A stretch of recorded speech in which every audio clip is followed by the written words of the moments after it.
अस्सलाम वालेकुम dear students. आज की वीडियो में हम डिस्कस करेंगे MCQs from the matric chemistry और चैप्टर हमारे पास है 5। चैप्टर का नाम है इन्वायरमेंटल केमिस्ट्री और ये हमारे पास है पार्ट 1। ठीक है, इसके अंदर हम एमसीक्यूज़ डिस्कस करेंगे फ्रॉम द एटमॉस्फेयर। तो chapter 5 environmental chemistry part 1 atmosphere. ठीक है, तो चलिए स्टार्ट करते हैं।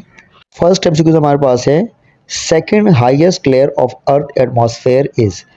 तो इस एमसीक्यू में पूछा गया है कि जो एटमॉस्फेयर का सेकंड हाईएस्ट लेयर है वो कौन सी है। ठीक है, तो ये तो हम जानते हैं जो फर्स्ट लेयर है वो हमारे पास जो है ना ट्रोपोस्फेयर है, फिर सेकंड लेयर हमारे पास है स्ट्रेटोस्फेयर, थर्ड लेयर हमारे पास है मेसोस्फेयर, फोर्थ लेयर हमारे पास है थर्मोस्फेयर और सबसे लास्ट और हाईएस्ट जो हमारे पास लेयर है वो है एक्सोस्फेयर।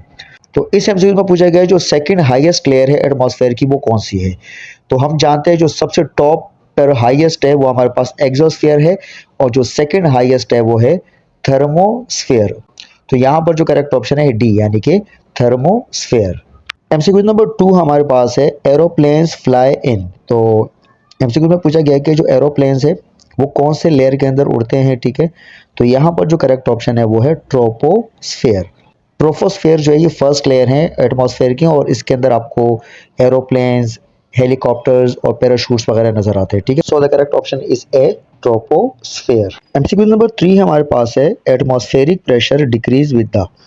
तो इस एमसीक्यू में पूछा गया है कि जो एटमॉस्फेरिक प्रेशर है ये किसके साथ डिक्रीज होता है, मतलब किस चीज़ के साथ जो है ना ये कम होता है। ठीक है, तो यहाँ पर जो करेक्ट ऑप्शन है वो है सी यानी कि increase in the altitude.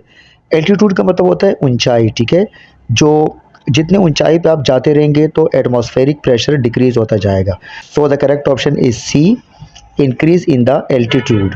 MCQ number 4 हमारे पास है layer of atmosphere which separate stratosphere and troposphere is known as.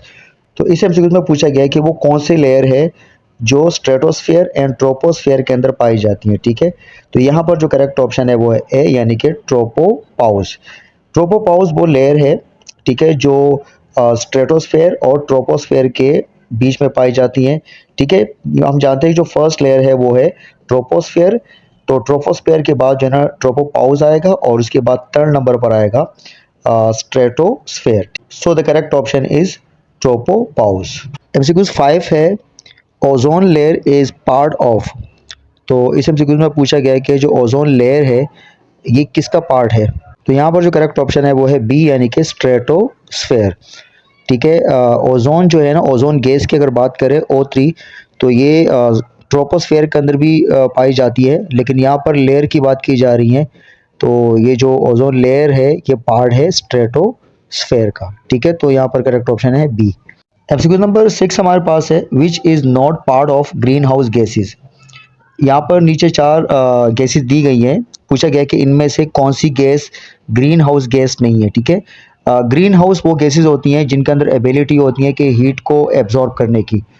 तो ये जो ग्लोबल वार्मिंग के लिए गैसेस रिस्पॉन्सिबल है, जो ग्लोबल वार्मिंग कॉज करती हैं जो गैसेस, वो ग्रीन हाउस गैसेस कहलाती है। तो यहाँ पर जो करेक्ट ऑप्शन है वो है ऑक्सीजन। ठीक है, यानी कि ऑप्शन डी। ठीक है, जो ऑक्सीजन है ये ग्रीन हाउस गैस नहीं है। ठीक है, ये ग्लोबल वार्मिंग के लिए रिस्पॉन्सिबल नहीं है। बाकी जो हमारे पास 3 गैसेस है carbon dioxide, methane and nitrous oxide, ये तीनों जो है ना ये ग्रीन हाउस गैसेस कहलाती हैं। ठीक है, सो the correct option is D oxygen. MCQ number 7 हमारे पास है second most abundant constitute of dry air in terms of volume after nitrogen is.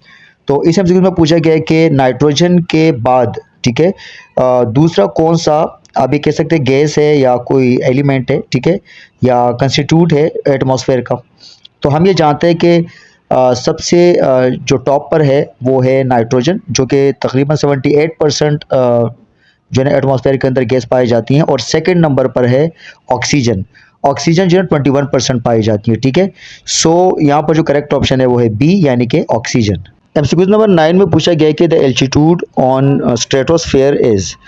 तो इस एमसीक्यू में पूछा गया है जो स्ट्रेटोस्फेयर है इसकी हाइट या एल्टीट्यूड कितना होता है। ठीक है, मतलब इसकी जो है ना लंबाई कितनी होती है। तो यहाँ पर जो करेक्ट ऑप्शन है वो है बी यानी कि 50 to 55 kilometre. Last and 10th MCQ हमारे पास है ozone is a gas found in the dash layer. ठीक है, तो ओजोन जो गैस है ये कौन से लेयर के अंदर पाई जाती हैं, तो ये हमने पिछले एमसीक्यूज के अंदर भी डिस्कस किया था, ठीक है। तो यहाँ पर जो करेक्ट ऑप्शन है वो है सी, यानी कि स्ट्रेटोस्फेयर।